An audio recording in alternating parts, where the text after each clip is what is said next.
असं म्हणतात की चांगल्या पगाराची नोकरी, परदेशात जाण्याची संधी, स्पर्धा परीक्षा, संशोधन, उद्योजकता, तंत्र शिक्षणातील तसेच व्यवस्थापकीय क्षेत्रामधील उच्च शिक्षणाचे पर्याय, संरक्षण दलातील संधी अशा असंख्य बहुपर्यायी आणि उत्तम करिअरकडे घेऊन जाणारं शिक्षण म्हणजे अभियांत्रिकी शिक्षण.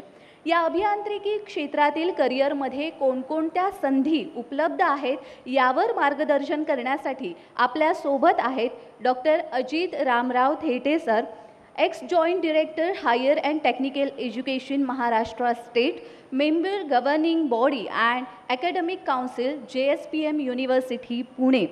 येथे ते कार्यरत आहेत. ते आपल्याला मार्गदर्शन करणार आहेत. TV9 मराठी एज्युकेशन एक्सपो 2025 या कार्यक्रमामध्ये मला इथे बोलण्याची संधी दिल्याबद्दल सर्वप्रथम मी आयोजकांचे खूप खूप आभार मानतो.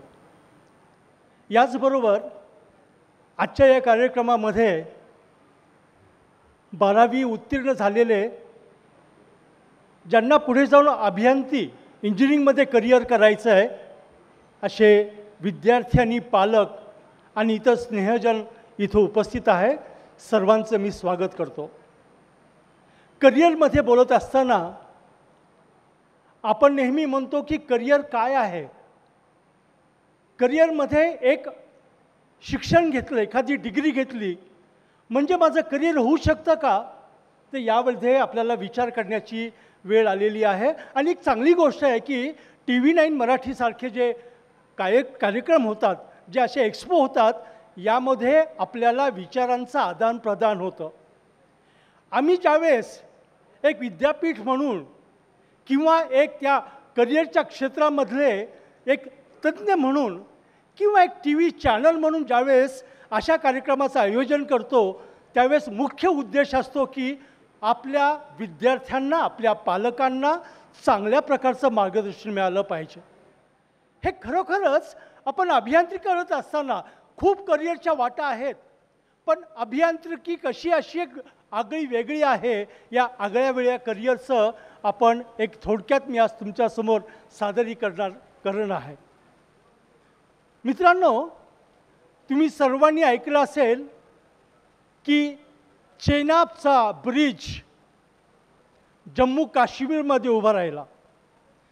या चेनाबच्या ब्रिजचं खूप काही वैशिष्ट्य आहेत, टेक्निकल वैशिष्ट्य खूप आहेत, परंतु याचबरोबर अतिशय महत्त्वाचं वैशिष्ट्य जे तुमच्या आमच्यासाठी महत्त्वाचं आहे की आपल्या पुण्याचीच श्रुती देशमुख नावाची स्ट्रक्चरल इंजिनियर या प्रोजेक्टमध्ये काम करते. तिने चांगल्या प्रकारे काम केलेलं आहे, स्ट्रक्चरल इंजिनिअरिंग म्हणून काम केलेलं आहे. मगाशी बोलत असताना मी आणि आपल्या TV9चे प्रमुख श्री भूषण सर यांच्याशी बोलत असताना आमच्या लक्षात आलं की खरोखरच अभियांत्रिकीमध्ये तुम्हाला किती स्कोप आहे, कोणत्या ब्रँचमध्ये स्कोप आहे. आमची खूप छान चर्चा झाली.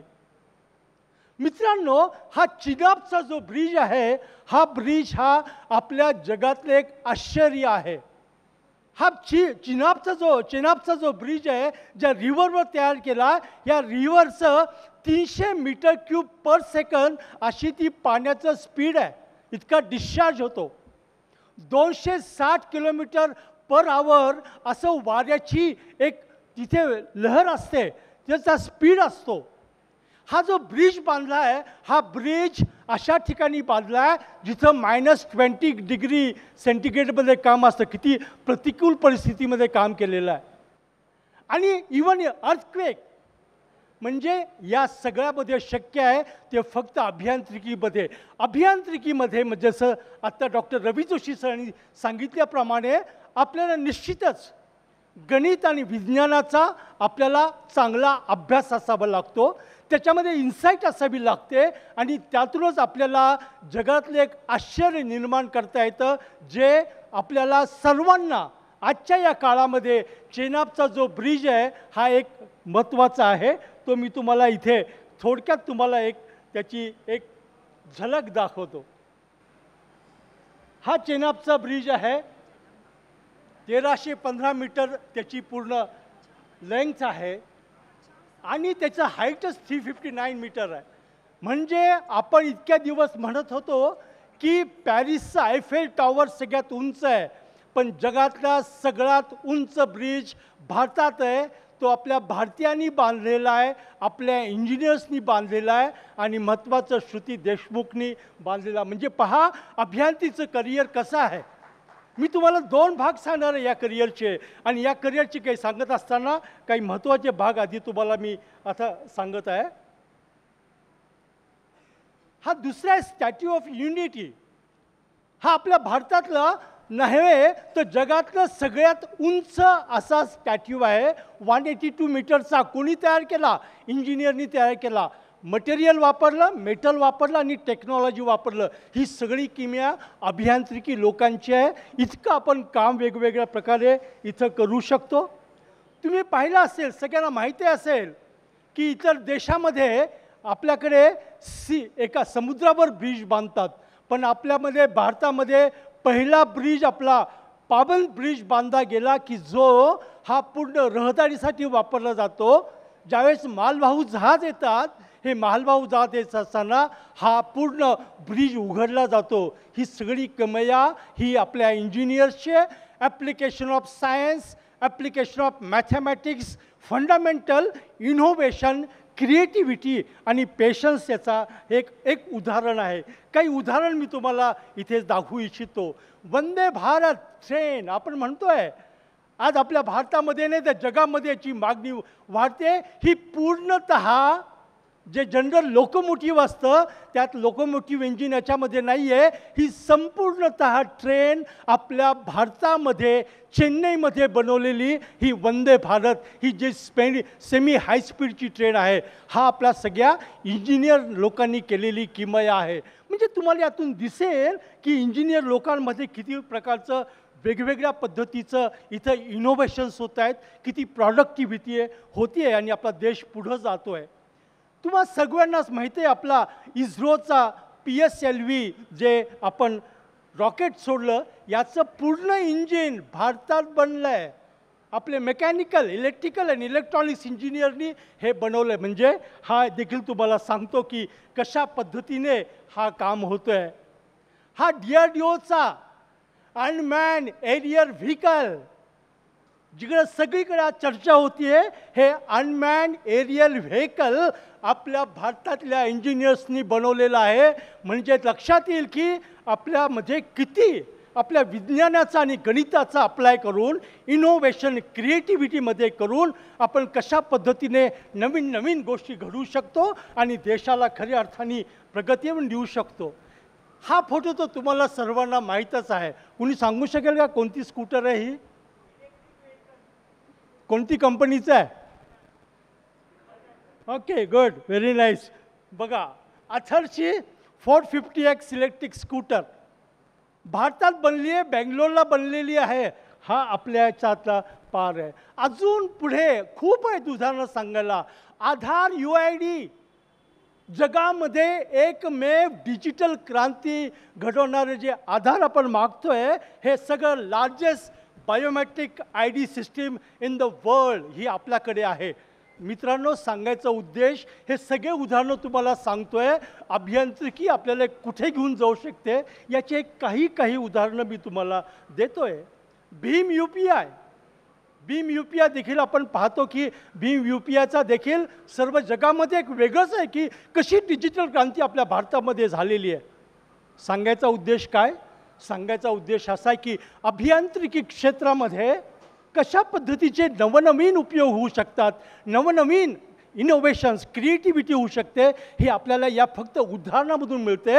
आणि मी तुम्हाला सांगितल्याप्रमाणे तुमच्या आमच्यासारखे जे इंजिनियर्स आहेत, असेच लोक याच्यामध्ये काम करतात, योगदान देतात, पेशन्स ठेवतात, क्रिएटिव्हिटी आहे, रिसर्च आहे, इनोव्हेशन्स करतात आणि यातून हे करतात. मला यावेळेस नक्कीच तुम्हाला अजून एक उदाहरण आपल्या भारताचं टेक्नॉलॉजीचं शेअर करावंसं वाटतं.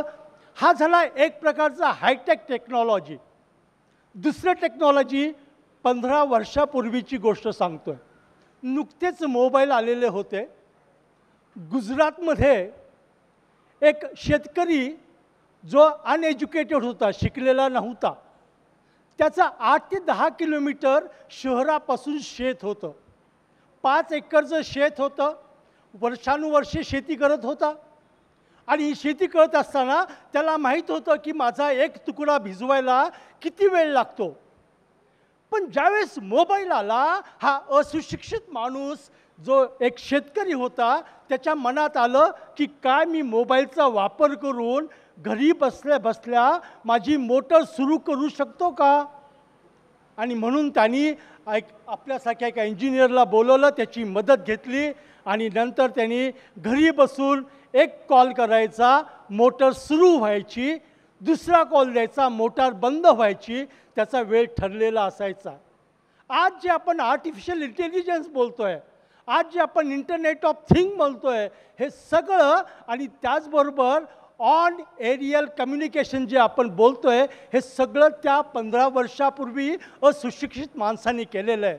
म्हणजे अभियांत्रिकी क्षेत्रामध्ये जात असताना हाच करिअर का निवडायचा आहे, तर या करिअरमध्ये तुम्हाला दिसेल की एक ग्रामीण भागामध्ये शेतकऱ्यासाठी आणि त्याचबरोबर वेगवेगळ्या क्षेत्र, जसं की आत्ताच आपण पाहिलं या विविध क्षेत्रामध्ये आपण काम करू शकतो आणि म्हणूनच अभियांत्रिकी हे क्षेत्र हे आपण निवडायला पाहिजे. मी नक्की तुम्हाला सांगेल की अभियांत्रिकी जर तुम्ही म्हणालात की सर खरंच सोपं आहे का, आम्ही देखील इंजिनियर झालो, खरंच सोपं आहे.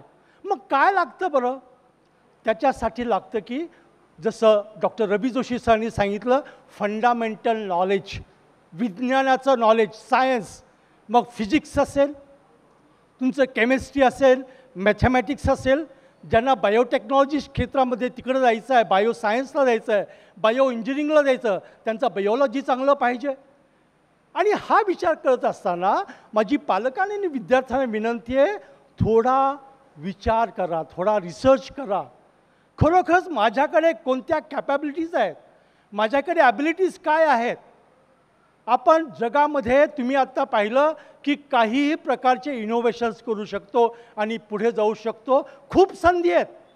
तुम्ही जर मला संधी विचारली, संधीचं एक उदाहरण, फक्त 8 दिवसापूर्वी फक्त महाराष्ट्रामध्ये 1,65,275 कोटीची फॉरेन इन्व्हेस्टमेंट झालेली आहे फक्त महाराष्ट्रामध्ये. उदाहरण देतो आहे, 40% भारताच्या. काय येणार आहे याच्यामध्ये, याच्यामध्ये उद्योग येणार आहेत. उद्योग येणार, मग तो उद्योग मॅन्युफॅक्चरिंगचा असेल, तो उद्योग ॲग्रिकल्चर सेक्टरमधला असेल, तो फूड टेक्नॉलॉजीमध्ये असेल, तो IT मध्ये असेल. या सगळ्यामध्ये लागत असताना आपल्याला लक्षात येईल की प्रत्येक प्रकारचे अभियंते इथे लागणार आहेत, प्रत्येक प्रकारचे इंजिनियर्स इथं आपल्याला लागणार आहेत आणि यातूनच आपल्याला एक काहीतरी नाविन्यपणा आणायचा आहे. त्यामुळे संधी आहे का, तर संधी, खूप संधी आपल्याकडे आहेत आणि याच दृष्टिकोनातून आपण पुढच्या प्रेझेंटेशनला जाऊयात. एक ऑब्वियसली जसं मी आत्ता म्हणलं की का बरं इंजिनिअरिंग करिअर निवडायचं, वाय टू चूज. भरपूर करिअरच्या वाट्या आपल्याला आहेत, परंतु डेफिनेटली मी नेहमी लोकांना सांगतो की 2 गोष्टी आपल्याला माहीत पाहिजेत. आपण कोणताही निर्णय घेत असताना एक रॅशनल थिंकिंग पाहिजे, सायंटिफिक थिंकिंग पाहिजे, पण त्याचबरोबर प्रॅक्टिकल अप्रोच देखील आपण ठेवला पाहिजे की रिअल लाईफमध्ये काय होतं. आणि आपण असंच करिअरच्या ज्या तुम्ही संधी निवडतायत त्यावेळेस तुम्ही विचार करायचा आहे की खरोखरच माझ्या कोणत्या विषयामध्ये मला ॲबिलिटी आहे. पुन्हा सांगतो, विषय अवघड नसतात, समजावून घ्यायचे असतात. मी नेहमी विद्यार्थ्यांनी पालकांना सांगत असतो, मुलगा 4 वर्षाचं इंजिनिअरिंग करतो, काही मुलं 2 वर्षाची PG करतात, त्यातली काही मुलं पुढे जाऊन PhD करतात. हे 4 आणि 2 6 आणि 3 9 वर्ष पूर्णतः अभ्यासामध्ये स्वतःला झोकून द्या. शिका, स्वतः शिका, एक्सपिरियन्स घ्या, इनोव्हेशन करा, व्हिज्युअलाइज करा. आणि असं जर केलं तर आपल्याला लक्षात येईल की अभियांत्रिकीमध्ये अशा प्रचंड अशा आपल्याला अपॉर्च्युनिटीज आहेत. त्यामुळे why to go for the engineering. याच्यामध्ये मी बघाशीच बोलल्याप्रमाणे देर इज हाय डिमांड, खूप डिमांड आहे. आज भारतामध्येच नाही तर जर्मनीमध्ये, कॅनडामध्ये, ऑस्ट्रेलियामध्ये, युरोपियन कंट्रीमध्ये भारतातल्या इंजिनियर्सला मागणी आहे. भारतामध्ये तर आहेच आहे. मी यामुळे तुम्हाला नक्की सांगतो आहे, सध्या मी एका राष्ट्रीय प्रोजेक्टवर, गव्हर्नमेंट ऑफ इंडियाच्या प्रोजेक्टवर काम करतो आहे. 15 राज्यांचं माझं काम आहे आणि 15 राज्याचा अभ्यास करत असताना मला असं वाटलं, मेरा देश महान. किती आपल्या देशामध्ये विकास होतो आहे, किती प्रकारच्या अपॉर्च्युनिटीज आपल्याकडे आहेत. त्यामुळे अपॉर्च्युनिटीला तुम्ही काही काळजी करायची गरज नाही आहे. हा एक ग्रोथ आहे. त्याला एक वेगळ्या प्रकारचं आपल्याकडे एक इम्पॅक्टफुल वर्क आहे आणि त्या वर्कमध्ये आपल्याला काम करायचं. ऑब्व्हियसली हे काम करत असताना ज्या वेगवेगळ्या अभियांत्रिकीच्या ब्रँचेस आहेत त्याच्याकडे आपण थोडं पाहूया. मगाशी मी उदाहरण दिलं की त्या महाराष्ट्रामध्ये 1,64,275 करोड एवढी फॉरेन इन्व्हेस्टमेंट होती आहे आणि यासाठी आपल्याला इन्फ्रास्ट्रक्चरची गरज आहे, इंडस्ट्रियल बिल्डिंगची गरज आहे. यासाठी आपल्याला पाण्याची व्यवस्थेची गरज आहे, सांडपाण्याची गरज आहे, रस्ते पाहिजेत, ब्रिज पाहिजेत, फ्लायओव्हर पाहिजेत, मेट्रो पाहिजेत. You just see, civil engineer is the mother of the infrastructure. त्यामुळे सिव्हिल इंजिनियरला काम करत असताना तुमच्या लक्षात येईल की जे काही इन्फ्रास्ट्रक्चर डेव्हलपमेंट होत आहे, मग ती आय टीची इंडस्ट्री असेल किंवा मॅन्युफॅक्चरिंग इंडस्ट्री असेल, ते बांधकाम करतो सिव्हिल इंजिनियर. आमच्या काळामध्ये ज्यावेळेस आम्ही इंजिनिअरिंग शिकलो त्यावेळेस आम्हाला उन्हामध्ये बसावं लागायचं, उन्हामध्ये सुपरविजन करावं लागायचं. पण आता टेक्नॉलॉजी बदलली आहे. आता आपण मेट्रोचे जे बीम्स आणि पिलर पाहतोय, हे पिलर तिथं बनवले जात नाहीत, कास्टिंग यार्ड वेगळं आहे, प्रीकास्ट केले जातात, ट्रकनी आणून फक्त ठेवले जातात. अहो एवढंच काय, 3D प्रिंटिंग. तुम्हाला 500 स्क्वेअर फूटचं जर घर बनवायचं आहे, 3 दिवसात तुमचं घर बनतं, ज्याच्यात 3D टेक्नॉलॉजीचा वापर केला जातो. प्रिस्टेज टेक्नॉलॉजी, बॉम्बेचा जो सी लिंक ब्रिज आहे हा सगळा पूर्ण पिस्टेजवर आणि सस्पेन्शन ब्रिज तयार केलेला आहे. पिस्टेज ब्रिज आहे म्हणजे नवीन टेक्नॉलॉजी आलेली आहे. पूर्ण कॉम्प्युटर एडेड डिझाईन होतं. आधी आम्ही तासनतास ड्रॉईंग काढायचो, पण आता ड्रॉईंग्स, तुम्हाला अर्थात ड्रॉईंगमध्ये आता वेगवेगळे सॉफ्टवेअर्स आलेले आहेत. त्यामुळे जे काही काम आहे हे काम अतिशय वेगळ्या प्रकारचं काम ह्या सिव्हिल इंजिनियर्सला मिळालेलं आहे. आणि मी सांगितल्याप्रमाणे इन्फ्रास्ट्रक्चर, मग हा सिव्हिल इंजिनियर काय करू शकतो? तो स्वतःचा उद्योग सुरू करू शकतो, चांगला कॉन्ट्रॅक्टर बनू शकतो, स्ट्रक्चरल डिझायनर बनू शकतो, तो एक स्पेशलाइज वॉटर इंजिनियर बनू शकतो.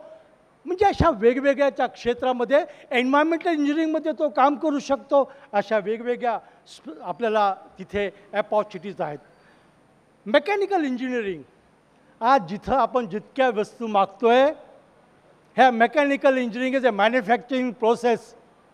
तुम्ही जरी मोबाईल तयार करताय किंवा तुम्ही कोणता इलेक्ट्रॉनिक्स मटेरियल जे आपण डे टू डेमध्ये किंवा इंडस्ट्रियलमध्ये वापरतो, हे पूर्ण मॅन्युफॅक्चर होतं. आणि मॅन्युफॅक्चर करत असताना मला जो लागतो तो मेकॅनिकल इंजिनिअरिंग, मॅन्युफॅक्चरिंग इंजिनिअरिंग लागतो. झालं काय, बदललं काय, ते अतिशय महत्त्वाची नोंद घेण्याची गरज आहे. की एक उदाहरण सांगतो. मी एक 4 महिन्यापूर्वी कोचीला काही कामानिमित्त गेलो होतो. काही लोकांनी मला जेवायला बोलवलं घरी. एक मुलगा होता, 5वीमध्ये शिकत होता विद्यार्थी. त्याची ओळख करून दिली. त्याला कळालं मी इंजिनियर आहे. मग त्या मुलाला वाटलं हे इंजिनियर आहे म्हणजे यांना रोबोट माहीत असेल. आता मी सिव्हिल इंजिनियर, ठीक आहे, मला रोबोट माहीत आहे, ती गोष्ट वेगळी. तर त्यांनी मला रोबोटबद्दल इतके प्रश्न विचारले. मी त्या पालकाला एक विनंती केली की मुलगा इंटरेस्टेड आहे, त्याला तुम्ही याच वयात रोबोट दाखवा. सर आप जरा मदद कीजिए मुझे. मला कोई बात नाही, मैं मदत करूँगा. बिलीव मी, आई वडील आणि तो 5वीतला मुलगा, त्याला मी संभाजीनगर, म्हणजे सध्या औरंगाबाद आधीचं संभाजीनगर, अशी इंडस्ट्री, मी महाराष्ट्रातलं उदाहरण देतो आहे, पुण्यात आहे अशी इंडस्ट्री आहे.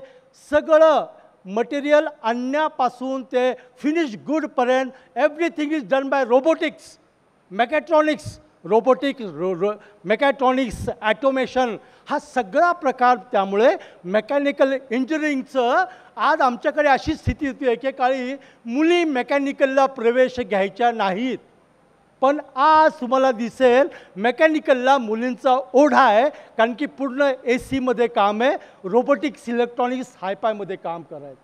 त्यामुळे मेकॅनिकल इंजिनिअरिंग प्लास्टिक असेल, फूड असेल, ॲग्रिकल्चर असेल, सिव्हिल प्रॉडक्ट्स असतील, इंडस्ट्रियल गुड्स असेल, प्रत्येक ठिकाणी आपल्याला मेकॅनिकल इंजिनिअरिंग लागणार आहे. त्यामुळे त्या क्षेत्रामध्ये देखील आपल्याला खूप महत्त्वाची, अर्थातच सांगायची पुन्हा गरज नाही आहे, पण मॅथमॅटिक्स तुमचं चांगलं पाहिजे, तुमचं फिजिक्स हे चांगलं पाहिजे, आणि ऑब्वियसली मेकॅनिकलमध्ये काम करताना मेटॉलॉजी मटेरियलचा प्रश्न येतो, त्यामुळं केमिस्ट्रीचं देखील तुमचं नॉलेज हे चांगलं पाहिजे. अशा पद्धतीने तुम्ही मेकॅनिकल इंजिनिअरिंगमध्ये जाऊ शकता.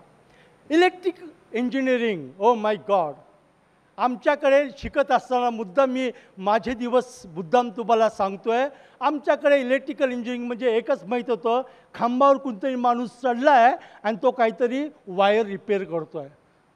परंतु आज आमची मजर न्यूक्लिअर एनर्जीपर्यंत गेलेली आहे. आपली मजर इतकेच नव्हे, कोचीचा एअरपोर्ट, चेन्नईच्या आता येऊ घातलेला एअरपोर्ट हा टोटली हा आपला सोलार एनर्जीवर चालतो. म्हणजे नॉन कन्व्हेन्शनल सोर्स ऑफ एनर्जीमध्ये. इतकंच नव्हे तर जितके जितके नवीन इक्विपमेंट येत आहेत, जे मेकॅट्रॉनिक्स आणि रोबोटिक्स म्हणतो, त्याचं जे सर्किट तयार करतात ते इलेक्ट्रिकल इंजिनियर तयार करतात. म्हणजे आपल्या दररोजच्या electrical supply, maintenance, production, development हे जे सगळं होतं आहे, एनर्जी पाहिजेच.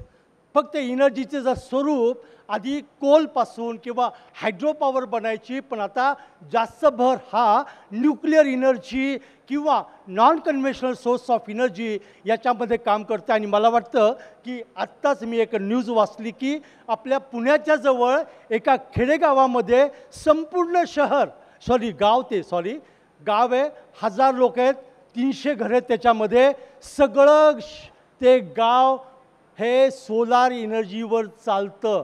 म्हणजे पहा, ॲज ए इलेक्ट्रिकल इंजिनियर तुम्हाला कारखान्यामध्ये, इलेक्ट्रिकल जनरेशनमध्ये, मेंटेनन्समध्ये, इलेक्ट्रॉनिक्स कंपनीमध्ये, अशा वेगवेगळ्या ठिकाणी तुम्हाला इलेक्ट्रिकल इंजिनिअरिंगमध्ये तुम्हाला काम चालू लागतं. मॅथमॅटिक्सच्या बरोबर तुमचा फिजिक्सवर चांगला पगडा पाहिजे, कारण फिजिक्समध्ये आपण जे शिकतो, इलेक्ट्रिकल इंजिनिअरिंग जे तुम्ही सगळे शिकला असाल, त्यात आपल्याला काम करायला मिळतं. आता याच्याच बरोबर अतिशय गरजेचं, माझं आणि भूषण सरांचं मगाशी बोलणं झालं आणि रवी सरांनी देखील त्यांच्या भाषणात उल्लेख केला होता की आर्टिफिशियल इंटेलिजन्स. आज काल म्हणजे एक जमाना असा होता की सर कॉम्प्युटर सायन्स घेऊ का इन्फॉर्मेशन टेक्नॉलॉजी घेऊ, असा प्रश्न असायचा. परंतु आज प्रश्न विचारला जातो की मी आर्टिफिशियल इंटेलिजन्समध्ये काम करू का. म्हणजे आपल्या सर्वांना एक लक्षात ठेवा, संधी आहे. कुठे संधी आहे? संधी सिव्हिलमध्ये आहे, मेकॅनिकलमध्ये आहे, इलेक्ट्रिकलमध्ये आहे, इलेक्ट्रॉनिक्समध्ये देखील संधी आहे. आज जे काय बनतं आहे, आपण एक साधी आपण इलेक्ट्रिक कार घेतली, त्यात कमीत कमी 100 मायक्रो प्रोसेसर आहेत. आज सगळी गोष्टी ही sensor base, microprocessor base, controllers आहेत. त्याच्यामध्ये आपण जे काही कम्युनिकेशन करतो, हे कम्युनिकेशन हे सगळं आपल्याला इलेक्ट्रॉनिक्स देतं. आणि तुम्हाला माहिती आहे की एक काळ होता की 2Gवर आपण चालत होतो, आता 6Gहून 7Gपर्यंत चालतो आहे. आपली स्पीड वाढते. म्हणजे हे जे सगळं होतं ते इलेक्ट्रॉनिक्स आहे. इलेक्ट्रॉनिक्स म्हणजे फक्त इलेक्ट्रॉनिक्सची वस्तू नाही आहे, गॅजेट नाही आहे, पण ज्या प्रकारची क्रांती त्याच्यामध्ये झालेली आहे, त्याच्यामध्ये अर्थातच मॅथमॅटिक्सच्या बरोबर फिजिक्सचा तुमचा अभ्यास तगडा पाहिजे. इलेक्ट्रॉनिक्स आता कॉमन झालं म्हणजे प्रत्येक, तुम्ही सिव्हिलला जा, तुम्हाला इलेक्ट्रॉनिक्स पाहिजे, मेकॅनिकलला इलेक्ट्रॉनिक्स वापरलं जातं, प्रत्येक क्षेत्रामध्ये इलेक्ट्रॉनिक्स म्हणजे मला संधी अपार त्याच्यामध्ये आहेत. तर अशा पद्धतीचं तुमचं इलेक्ट्रॉनिक्स आहे. आणि ज्यावेळेस आपण कॉम्प्युटर सायन्स आणि आर्टिफिशियल इंटेलिजन्स किंवा मशीन लर्निंग, डेटा सायन्स ह्या नवीन म्हणजे नुकत्याच गेल्या 2-3 वर्षामध्ये जास्त मागणी artificial intelligence, machine learning, deep learning आणि कॉम्प्युटर सायन्सला होती आहे. काही हरकत नाही आहे, परंतु माझी एक विनंती सगळ्या विद्यार्थ्यांनी, पालकांना. माझ्याकडे काही पालक येतो आणि ते म्हणतात, माझा मुलगा बापरे सारखा कॉम्प्युटर गेम खेळतो, सारखा गेममध्ये. मग काय म्हणताय? काही त्याला कॉम्प्युटर इंजिनियर करायचं म्हणतोय. अरे गेम खेळतो म्हणजे कॉम्प्युटर इंजिनियर बनतो असं नाही आहे. मला गाड्या आवडतात म्हणजे मी मेकॅनिकल इंजिनियर बनू शकतो असं नाही आहे. आपल्याला एक लक्षात आलं पाहिजे की ज्या क्षेत्रामध्ये मी काम करणार आहे त्याच्यामध्ये मला फंडामेंटल मॅथमॅटिक्स, सायन्स अतिशय आवश्यक आहे. मला माझा प्रॉब्लेम सॉल्विंग ॲटिट्यूड करण्याची नुसतीच ॲबिलिटी नाही, मला त्यात आनंद आला पाहिजे. मला काही वेगवेगळं डिझाईन करता आलं पाहिजे. मला वेगवेगळे सॉफ्टवेअर प्रत्येक क्षेत्रात आहेत ते मला वापरता आला पाहिजेत. हे सगळं असून चालणार नाही आहे. मला वेगवेगळ्या लोकांबरोबर काम करायचं आहे. माझं इफेक्टिव्ह कम्युनिकेशन स्किल पाहिजे. टीममध्ये काम करायची वेगवेगळ्या प्रकारची लोक, वेगवेगळ्या डिसिप्लिन देशामधून येणार आहेत, मल्टीकल्चरल लोक आहेत, त्यांच्याशी कम्युनिकेट करायचं आहे, टीमवर्क करायचं आहे, सातत्याने शिकत राहायचं आहे, लाईफ लाँग लर्निंग. मला एखादा जर प्रोजेक्ट दिला आहे तर त्या प्रोजेक्टवर मला शून्यापासून काम करता आलं पाहिजे की तो प्रॉडक्ट डेव्हलप करेपर्यंत. आणि हे सगळं करत असताना मला माणुसकी हा विसरून चालणार नाही. Respect for nation, respect for self, respect for society is very must. आणि याच्याचबरोबर जे प्रोफेशनल स्टँडर्ड्स असतात ते मेंटेन केलं पाहिजे. आज गरज आपल्याला काय आहे की आपण बरेचसे म्हणजे आम्ही ज्यावेळेस वेगवेगळ्या इंडस्ट्रीच्या बरोबर जातो, इंटरॅक्ट करतो प्लेसमेंटच्या दृष्टिकोनातून, त्यात ते बोलते, सर एखाद्या वेळेस फंडामेंटल नॉलेज कमी असेल तर चालेल, पण मुलांमध्ये हा व्हॅल्यूज असायला पाहिजेत, इथिक्स असायला पाहिजेत, time management, quality consciousness, respect, हा जो आस्पेक्ट आहे, बिलॉंगिंगनेस, ओनिंग, ऑनेस्टी, इंटिग्रिटी, ह्या ज्या गोष्टी आहेत ह्याची खूप गरज आहे. आणि आपल्यामध्ये नसते असं नाही आहे, पण त्यासाठी प्रयत्न केला पाहिजे. आणि म्हणूनच कॉम्प्युटर सायन्सच्या बरोबर आर्टिफिशियल इंटेलिजन्स, आता माझी विनंती आहे सगळ्यांना, आज जरी वेळ नसेल तरी आर्टिफिशियल इंटेलिजन्समध्ये ज्यावेळेस मी बोलतो त्यावेळेस त्याच्याबरोबर अजून 2 शब्द येतात, मशीन लर्निंग आणि डीप लर्निंग. आता आर्टिफिशियल इंटेलिजन्स जे काम करतं, हे काम करत असताना तो डेटावर काम करतो. आर्टिफिशियल इंटेलिजन्सला मला प्रोग्रॅमिंग लागतं. मला पायथॉन, आर लँग्वेज अशा वेगवेगळ्या लँग्वेज वापरून प्रोग्रॅमिंग मला करावं लागतं. त्याला आजकाल आपण लार्ज लँग्वेज प्रोग्रॅम असं LLM देखील असं म्हणतो आपण. त्याच्यामध्ये ते प्रोग्रॅम्स आपल्याला करावे लागतात. मशीन लर्निंग काय? मशीन लर्निंग हा डेटा मॅनेजमेंट. मला जर डेटा पाहिजे, या डेटाच्याबद्दल म्हणजे मी तुम्हाला जे मगाशी रोबोटिक इंडस्ट्रीचं उदाहरण दिलं, ही रोबोटिक इंडस्ट्री इंटरनेट ऑफ थिंकवर काम करते. इवन मगाशी जे आथेर या स्कूटरचं उदाहरण दिलं त्याच्यामध्ये IoT आहे. IoT म्हणजे काय? IoT असल्यामुळे ती स्कूटरमध्ये काय इश्यू येत आहेत ते त्यांच्या वर्कशॉपला आधीच कळतात. ज्यावेळेस गाडी सर्व्हिसिंगला येते त्यावेळेस तो त्याची काळजी घेतो. म्हणजे IoTचा उपयोग हा असतो. तसंच मोठमोठे ज्या मॅन्युफॅक्चरिंग इंडस्ट्री बनतात त्याच्यामध्ये जर मला दर आवरला 2000 प्रोडक्शन युनिट बाहेर पडले पाहिजे, त्यातले किती माझे रिजेक्ट झाले, किती आउट ऑफ स्पेसिफिकेशन होते, कोणत्या मशीनला, कोणत्या टूलला प्रॉब्लेम आला, किती नंबरची लाईन होती, हे सगळं आधी माणसं पाहायचे. आता इंटरनेट ऑफ थिंकच्या माध्यमातून जिथं आर्टिफिशियल इंटेलिजन्सचा वापर केला जातो, मशीन लर्निंगचा डेटा, हा सगळा डेटा लागतो. आणि त्याच्यासाठी डीप लर्निंग, जरा न्यूरल नेटवर्क जे असतं आपला जसा ब्रेन, न्यूरल नाव कसं आलं, आपण जसं विचार खोलवर करतो तसंच आम्ही त्याला आमच्या आर्टिफिशियल इंटेलिजन्सचा जो प्रोग्राम असतो त्याला आम्ही प्रॉम्प्ट, त्याला आम्ही कमांड देतो आणि त्या पद्धतीने तो काम करतो. त्यामुळे एक अल्गोरिथम जे आहे, तुमचे अल्गोरिथम मॅथमॅटिक्स आणि स्टॅटिस्टिक्स तगडं पाहिजे. तुम्हाला जर आर्टिफिशियल इंटेलिजन्स, मशीन लर्निंग आणि डीप लर्निंग या क्षेत्रामध्ये काम करायचं आहे. आता हे क्षेत्र साहजिकच सगळ्यांना म्हणतात, पेपरमध्ये वाचतो, सोशल मीडियामध्ये वाचतो की the future is of artificial intelligence and rest of the engineers are going to lose their job. असं होणार नाही, असं होणार नाही, असं होणार नाही. मुद्दाम तीनदा बोललो. त्याचं कारण आहे, हा देखील आर्टिफिशियल इंटेलिजन्स देखील एक टेक्निक आहे. मला अजून आठवतं आहे 1985 साली ज्यावेळेस कॉम्प्युटर यायला लागला मार्केटमध्ये किंवा कॉम्प्युटरची क्रांती सुरू झाली, त्यावेळेस वेगवेगळ्या ठिकाणी स्पर्धा व्हायच्या, संगणक शाप का वरदान. मला आठवतं आहे मी संगणक शाप या विषयावर मी डिबेटमध्ये भाग घेतला होता. परंतु मी आज पाहतोय आणि आजच काय गेले 20 वर्ष पाहतोय, संगणक computer has become our part of our life. Every business life computer programming, networking, cyber security, programming, different type of data management, आणि हे सगळं अजून काय झालं, अजून चांगलं, इफेक्टिव्ह आणि इफिशियंट झालं, सोयीस्कर झालं आर्टिफिशियल इंटेलिजन्स आल्यामुळे. त्यामुळं artificial intelligence is not going to take anybody job as such, but you are going to get a good opportunities in the future when you are working in the artificial intelligence. मात्र mathematics, algorithm पाहिजे, data science खूप आहे. आज प्रत्येक research एरियामध्ये, कंपनीमध्ये, marketing, even आपली TV9चं देखील डेटावर काम करतात. डेटा सायन्सनीच लागतो, त्याला मॅथमॅटिक्स अँड सायन्सचं नॉलेज हे खूप असं जास्त लागतं. एक साहजिकच तुम्ही चांगला पाथ कोणता निवडायचा आहे हे तुमच्या लक्षात येईल. आणि बऱ्याचदा वाटेल की मी AI ला जाऊ का ML ला जाऊ. तुम्हाला जर स्ट्रॉंग कोडिंग आणि सिस्टीम डिझाईन आहे तुमच्याकडे, you go for computer science engineering.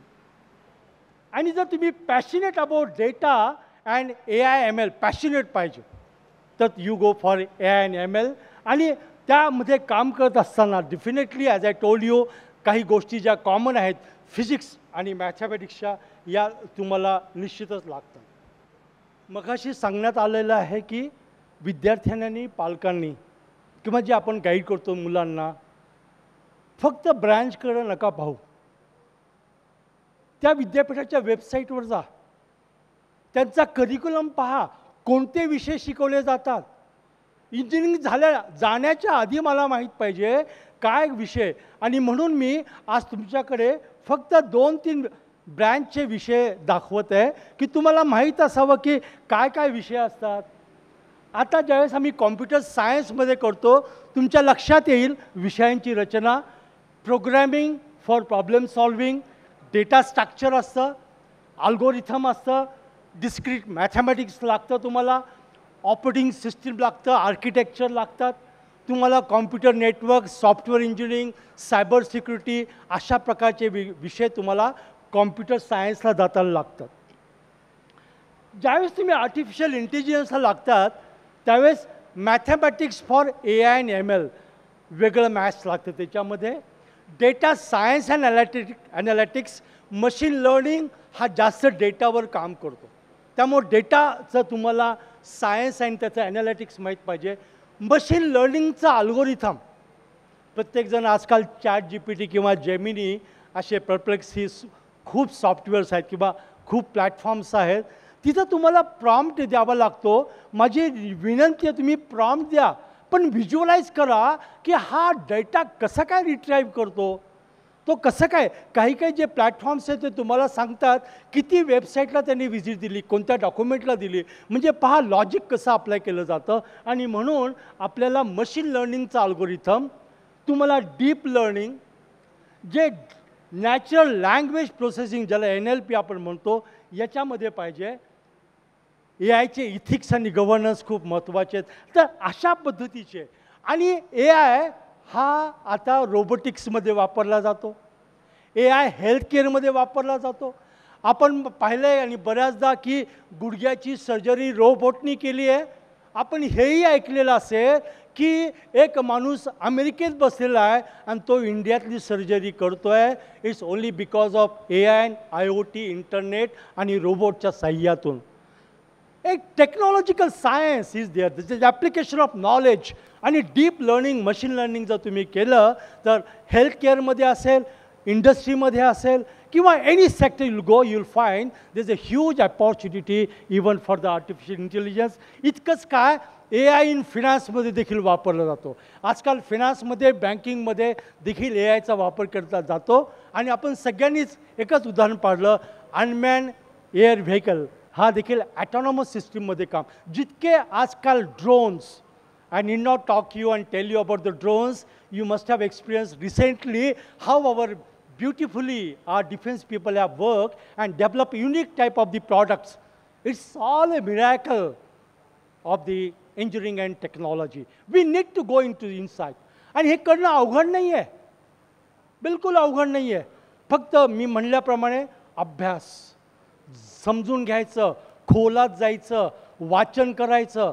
Google आहे, भरपूर प्रकारचे प्लॅटफॉर्म्स आहेत, ते तुम्हाला माहिती देतील, ज्ञान देणार नाहीत.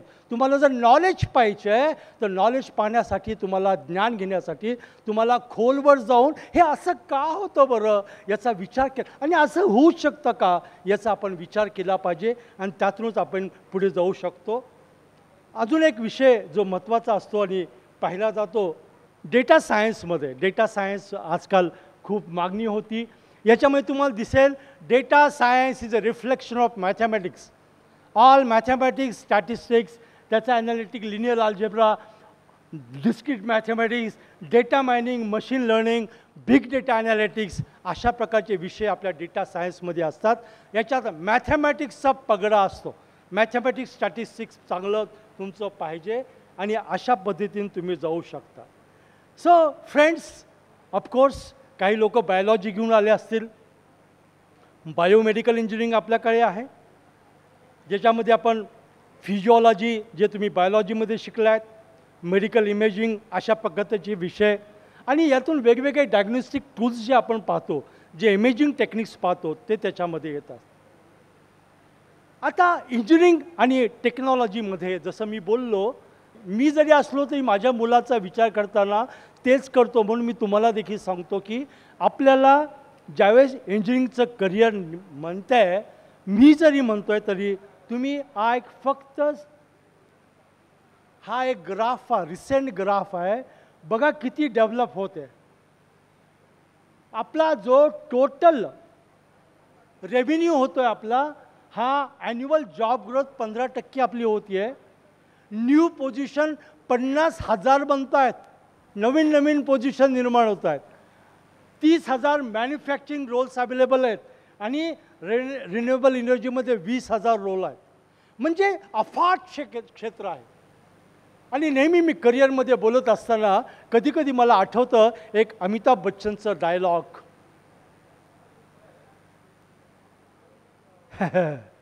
हम जहाँ खड़े होते हैं वहाँ से लाईन सुरू होती है. तर जिथं मी उभा राहील तसंच करिअर मला गेलं. माझं करिअरची जॉब एक नवीन क्रिएटिव्हिटी मी केली पाहिजे, त्या ॲबिलिटी तुमच्यामध्ये पाहिजेत आणि त्या पद्धतीने आपल्याला जायचं आहे. आणि इंडियाचं जे बूमिंग होत आहे, जे तुम्हाला एक नुसता व्हिज्युअल ओव्हरव्ह्यू जो तुम्हाला दिला, तर तो rapid growth in all sectors. IT चा एक्सपोर्ट होत आहेत, एम्प्लॉयमेंट प्रचंड प्रमाणात वाढते आहे. मी तुम्हाला नंबर सांगितलं तर तुम्हाला आश्चर्य वाटेल. मी आत्ताच तुम्हाला सांगितलं 15 राज्यांचा अभ्यास केलेला आहे मी एका गव्हर्नमेंट ऑफ इंडियाच्या प्रोजेक्टसाठी. आणि तिथं पाहिल्यानंतर मी बोललं नक्कीच आपल्याला भूषण सरांनी बोलवलं आहे, TV9 मराठींनी बोलवलं आहे. ही गोष्ट त्यांना आवर्जून सांगू की आपल्या इंजिनियर्सला, स्किल लोकांना प्रचंड मागणी आहे आणि त्यात आपण केलं पाहिजे.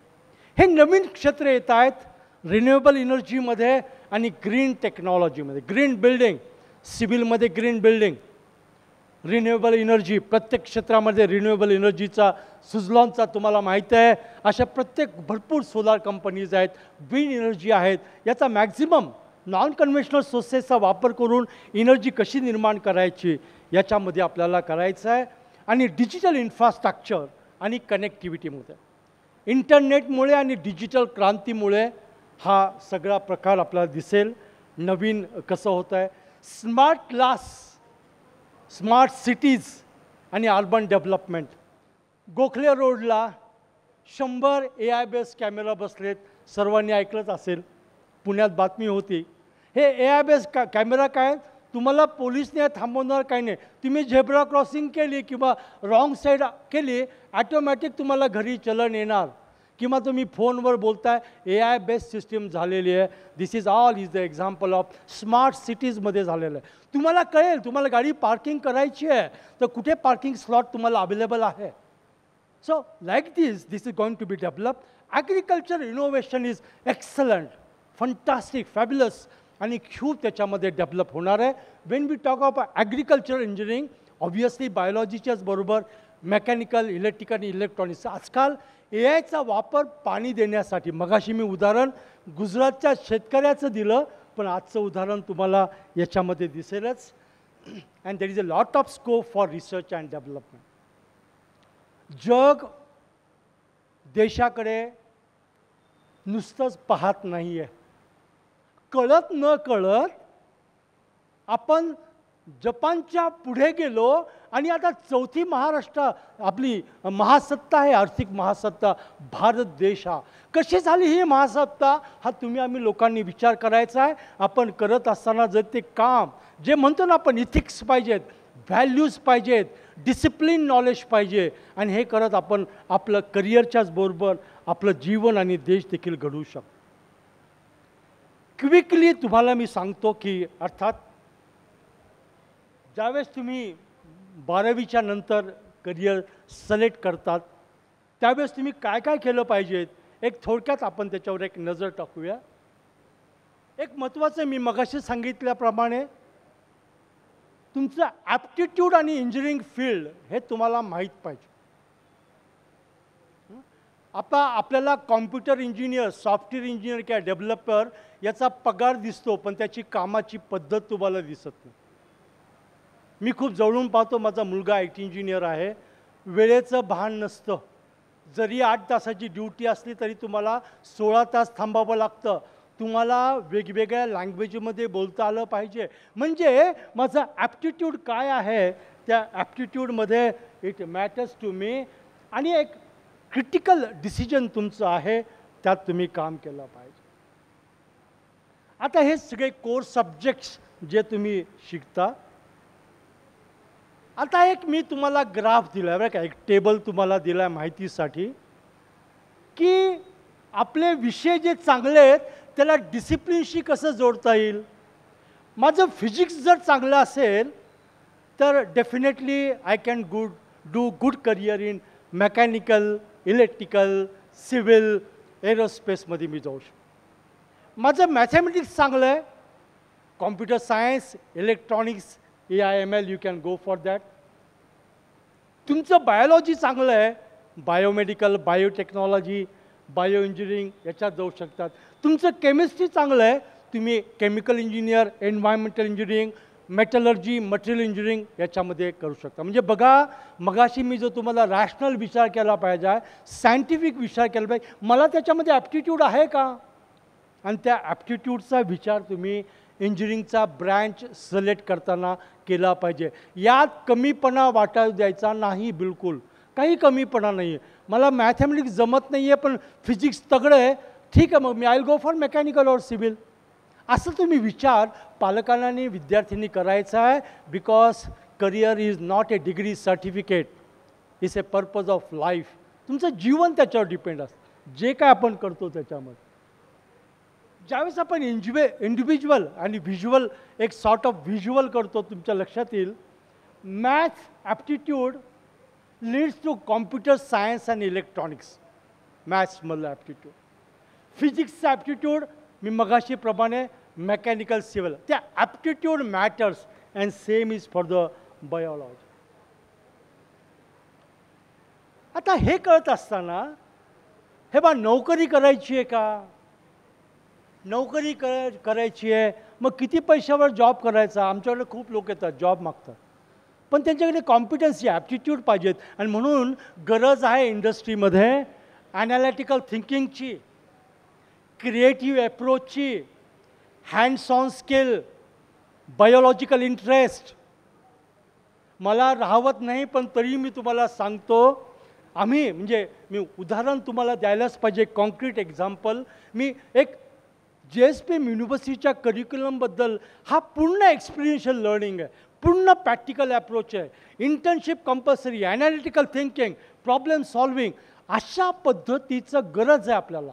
माझी विद्यार्थ्यांनी पालकांना गरज आहे, मग विनंती आहे की या creative approach, analytical thinking, experiential hands on skills आपल्याला गरज आहे, आणि त्या हँड्स ऑन स्किलनी मी आपण पुढे जाऊ शकतो. Obviously we have to go for a technical expertise in to the respective area, and collaborative तर तुम्हाला लागतंच. आज मी मघाशी बोलल्याप्रमाणे ही स्लाईड मुद्दाम दाखवतो आहे. तुम्ही सिव्हिलला जा, मेकॅनिकलला जा, फूडला जा, कोणत्याही ब्रँचमध्ये जरी तुम्हाला गेलात तरी ज्या टेक्निकल स्किल्स आज काय पाहिलं जातं, तर त्याला प्रोग्रॅमिंग लँग्वेज येते का, त्याचा डेटा ॲनालिटिक्स AIMLचा कसा आहे, त्याला हार्डवेअर आणि एम्बिडेडचं त्याला माहीत आहे का, आणि एक ओव्हरऑल जी आजकालची क्लाउड कॉम्प्युटिंगचं टेक्निक वापरलं जातं ते. कारण की प्रत्येक business, you go to a retail market, even you go to any mall, they are totally cloud based, they are networks. So we must have to have a knowledge of all these things when we go into the area. Practical, we have to go very self-assessment.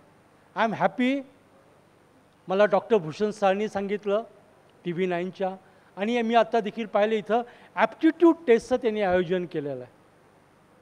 Self assessment करा, it's very important. Self assessment करा, discipline research करा. मी सांगितलं म्हणून नाही, कोणी बोलतं म्हणून नाही, तर आपण खरोखरच रिसर्च केला पाहिजे. आपण करत नाही अभ्यास, मला माफ करा म्हणजे मी काही चुकीचं बोलत असेल तर, पण आपण हे जीवन आहे यार, आपली जिंदगी त्याच्यावर आहे, आणि जिंदगी जर मला त्या करिअरवर करायची आहे, मला आयुष्य जगायचं आहे, मला समाधानी व्हायचं आहे, मला आनंदी व्हायचं आहे, मलाच नाही तर माझ्या पॅरेंट्सला, माझ्या सोसायटीला, माझ्या देशाला मला उज्ज्वल करायचं आहे, तर आपल्याला असे गायडन्स घ्या आणि मगच तुम्ही तुमचे डिसिजन घ्या. ज्यावेळेस आपण राईट पाथ करतात, तुमचं इंटरेस्ट आणि पॅशन पहा काय आहे, जॉब प्रॉस्पेक्टस काय आहे तो पहा. मगाशी मी तुम्हाला प्रॅक्टिकल अप्रोच सांगितला. खूप पेट्रोलियम इंजिनिअरिंगमध्ये खूप म्हणजे आहे, पण खरोखरच काय फ्युचर ग्रोथ आहे आपली, हा आपण प्रत्येक क्षेत्रामध्ये त्याचा तुम्ही रिसर्च केला पाहिजे की त्या क्षेत्रामध्ये फ्युचर एज्युकेशन काय करताय. आपण यापूर्वी पाहत होतो की मेडिकल एज्युकेशनमध्ये स्पेशलायझेशन असायचे, पण आता इंजिनिअरिंग क्षेत्रामध्ये खूप स्पेशलायझेशन आलेले आहेत, आणि म्हणूनच तुम्ही कदाचित ऐकलं असेल नॅशनल एज्युकेशन पॉलिसीमध्ये ऑनर्स, मायनर्स आणि मेजर्स असे विषय दिले जातात. म्हणजे माझा एखादा मुलगा हा करतोय मेकॅनिकल इंजिनिअरिंग, पण त्याला खरंच फायनान्स शिकायचं, तो आज फायनान्स शिकू शकतो. एखादा माझा मुलगा आहे जो सिव्हिलचा मध्ये काम करतोय, रिसर्चमध्ये सिव्हिलचं काम करतोय, त्याला इकॉनॉमिक्सचं नॉलेज पाहिजे, त्याला इकॉनॉमिक्सचे विषय घेता येतात. अशा पद्धतीचे करिक्युलम आता अवेलेबल आहेत, आणि ते पहा. वर्क एन्व्हायरमेंट कसं असतं पहा, आपल्याला आयुष्य तिथं घालवायचं, ते वर्क एन्व्हायरमेंट आपल्याला निश्चित चांगल्याप्रमाणे माहीत पाहिजे. आणि of course master core and soft skills, आपले जे कोर आणि सॉफ्ट स्किल्स आहेत ते तुम्ही चांगल्या प्रकारे डेव्हलप करा. पुन्हा पुन्हा सांगतो, मघाशी देखील सांगितलं, कंटिन्युइंग लर्निंग पाहिजे. मी इंजिनिअरिंगला असताना डॉक्टर रवी सरांना देखील माहीत आहे, आम्हाला कॉम्प्युटर नव्हतं. 5 वर्षाचा इंजिनिअरिंग कोर्स होता, कॉम्प्युटर नव्हतं, परंतु आम्ही पोस्ट ग्रॅज्युएटला कॉम्प्युटर प्रोग्रॅमिंग शिकवलं, मायक्रो प्रोसेसर प्रोग्रॅमिंग शिकवलं. हे का शक्य झालं? तुम्ही जर कंटिन्युअसली लर्न नाही केला, you will be the out of the track. Continuous learn करायचं आहे. AI आला आहे, MI आला आहे, you have to continuously enjoy. You have to enjoy, not only learn to get the degree, but you have to get and should have that sort of the ambition and aspiration to become a unique personality whenever you go in different areas. आणि यासाठी आणि चांगलं network करा. आजकाल लिंक्डइनसारखे network system आहे असे चांगले, आणि एक पर्सनल ब्रँड करा. पर्सनल ब्रँड पाहिजे, आपली स्वतःची फिलॉसॉफी कुछ हटके चाहिए आणि हटके करण्यामध्ये आपल्याला चांगलं काम करता मिळतं. So friends, with this I invite questions based upon the time.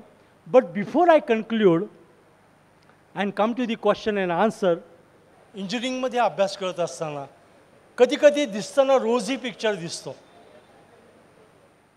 Picture रोजी तर नाही, खरोखरच गुलाबासारखा छान आहे, no doubt about it. Future opportunities, ample opportunities. परंतु आपल्याला वेळ प्रसंगी स्वतःला विसरून आपण थोडं करिअरचे ध्येय वेडे व्हायला पाहिजे. एक प्रत्येकाने बातमी आताच गेल्या आठवड्यातली ऐकली असेल. एक पाणीपुरी विकणारा मुलगा जो गरीब होता, रात्री शिकायचा आणि रात्री शिकत त्यांनी कसं तरी BA केलं. पण त्याच्या लक्षात आलं BA करत असताना की नाही, स्किल्समध्ये खरा आता अपॉर्च्युनिटी आहे. त्यांनी ITI केलं, पुढे डिप्लोमा केलं, तो आज इस्रोमध्ये काम करतो. मित्रांनो, काय झालं, मी ज्यावेळेस या मुलाकडे पाहत असताना मला दिसतं त्याला काहीतरी शिकण्याची आवड आहे, त्याला गरज आहे, काहीतरी वेगळं करायचं आहे, काहीतरी हासिल करायचं आहे. आणि ते करत असताना आपल्याला अशा अनेक प्रकारची उदाहरणं तुम्हाला मिळतील. मी तुम्हाला का सांगतोय, जरी आत्ता थोडे मार्क्स कमी मिळाले असतील, CETचा पेपर बरोबर नाही गेला, मॅथमॅटिक्सचा वेळच पुरला नाही, हरकत नाही. भविष्य उज्ज्वल आहे तुमचं, प्रोव्हायडेड तुम्ही जर स्वतः तुमच्या एक डिटर्मिनेशन पाहिजे तुमच्याकडे, तुम्हाला काहीतरी हासिल करायचं आहे. आणि हे करत असताना जर तुम्ही या प्रकारचे स्किल्स जर तुम्ही केले, आणि मला म्हणून नेहमी APJ अब्दुल कलामांच्या काही वाक्यांची खूप आठवण येते.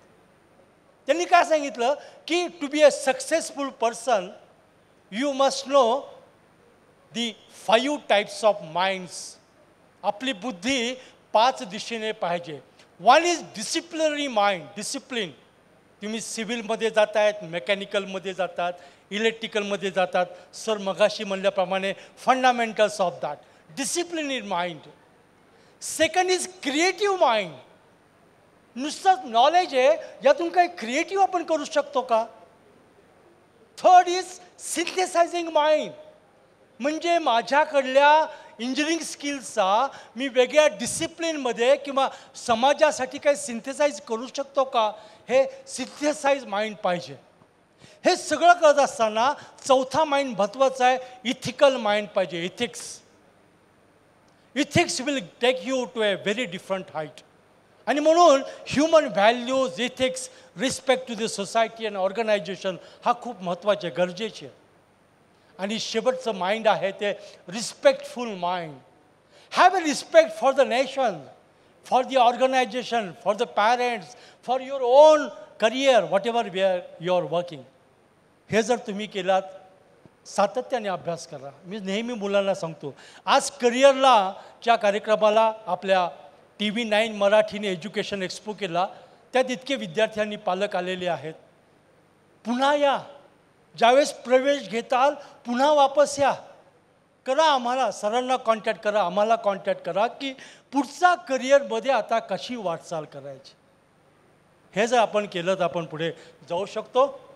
मी माझं भाषण पुन्हा एकदा माझे आवडते आणि आपल्या सगळ्यांचे आवडते APJ अब्दुल कलाम यांच्याच एका कोटने करतो.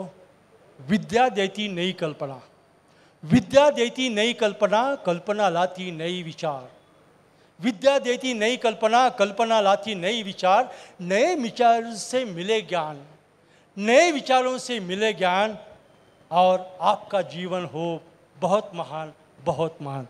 Thank you so much to Bhushan sir, all your team for giving me time.